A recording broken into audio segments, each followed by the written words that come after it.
accurately and completely. To people, marketing activities, lead sources, products, and location. Mr. Patel, over to you. Hello everyone. Okay, system. And I'm the founder and CEO of Lead Squared, and today I'm going to basically cover some of the simple things which are not very tech savvy aspect of it, but very simplistic things which we can, if we can do in our respective businesses, we can reap massive benefits out of it. So fundamentally, if we talk about from a healthcare ecosystem, there are two elements I'd like to sort of cover. One is the patient experience side of it, and today the expectations of the consumer have dramatically changed, and with advent of the new tools and adoption of technology by the players in the healthcare ecosystem, the patient experience has gone through a transformation. So I think that part is something which where if investments are being made would be beneficial to the hospitals and the healthcare care providers. The second element is the automation, which basically is around improving the processes of how we deal with the patients internally.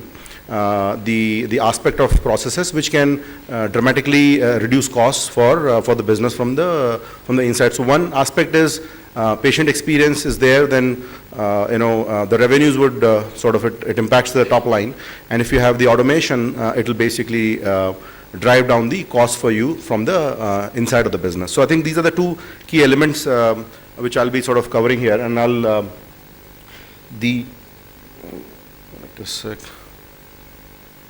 Cool. So if we see, I mean, healthcare is a complex, there are many pieces of the technology which are there, but a lot of that don't talk to each other. So, first aspect is to sort of connect the various, things we have in our respective, IT setup, so that the patient experience is not, is smooth. I mean, things like, for example, if very simply put, if you see today the patients are inquiring at multiple places, right? So it could be on the web, it could be on mobile applications for some of the care providers who have mobile applications out there for the patients to download and use. It could be someone coming in directly walking into the hospital, for example, or there are partners we work with, the players like Practo, Credi Health, and others, who are basically sourcing inquiries for us. So we need to have a very simple basically systems in place to make sure that we are not losing on the inquiries which are coming in from across the board, right? Very simple. But if you don't have the integrations in place, if you're not sort of managing all of that, some of the investments which we are making would actually go for toss, and these are the low-hanging which can quickly give us the benefit. So first is, in our observation, if we just have some of these systems in place, you can cover a lot of ground which you may already be losing because of lack of some systems in place. Second element is this is the experience part of it. So as soon as somebody inquires, right, I mean, they expect a certain response back from the party where they've inquired. So I think sending messages about what they're supposed to do, what time their appointments are, for example, or any information which is relevant to them, I think will give a better experience to the patient, and it will also improve the recall.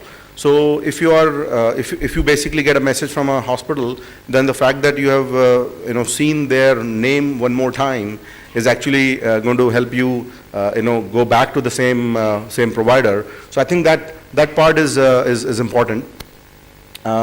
And then sometimes in certain cases you may also have to plan outreach back to the customer, right? So for example, if an inquiry comes in, you may want to basically qualify it further for whatever the based on the specialty or based on the from the hospital standpoint. So how do we sort of do that? So we need to create basic automation to make sure the whatever call center strength we have, either in-house or third party, is able to quickly respond to the inquiries which are coming in inside the hospital, right?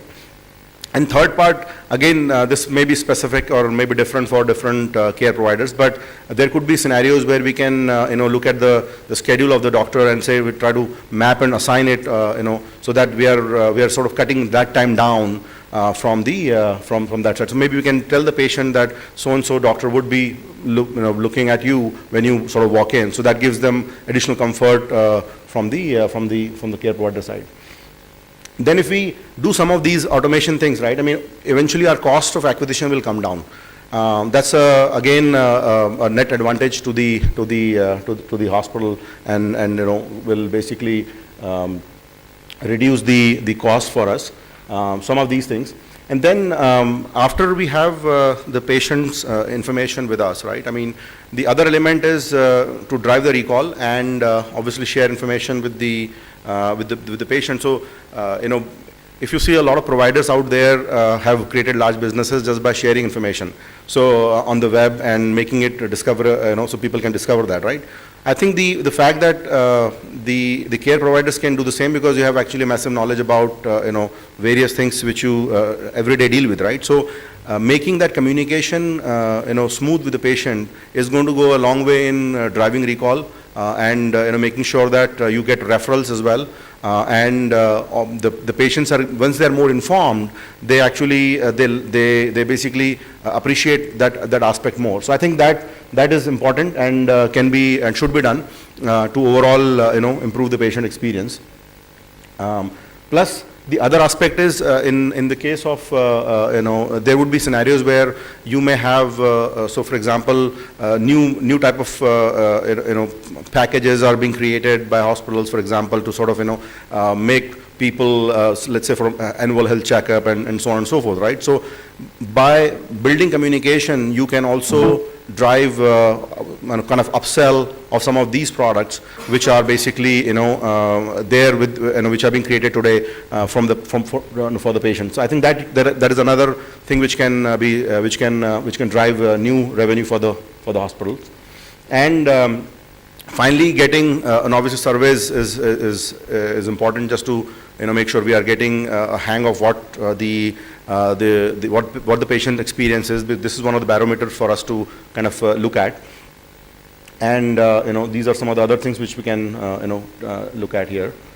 Overall, the idea is that using the tools available out there, we can drastically improve the patient experience today, reduce the cost of acquisition from the automation side, and overall basically collect information from the patients to see how we are doing for them. That's pretty much it. I think there's another piece which can also be done, and this is more not to do with patient, but there are scenarios where you want to for example onboard doctors and drive experience for them. So some of that element can also be done, assuming if you have a problem in that area, and automation can save some cost there and improve the experience for your panel of doctors. And finally, the whole once you start looking at this data, right, which is out there, you would be able to make sense of if you don't know today how many inquiries are coming to you for today, right, then I think that's the first problem which can be solved. And second, once you have the data, you can actually dive deeper into it and say whether are we handling, what is the turnaround time to handle inquiry, and so on and so forth. Some of those things can be again looked at to improve the experience and the performance better further. That's pretty much it. That's what I want to cover today. Thank you all so much for your time. Really appreciate it. Present the token of appreciation to Mr. Patel.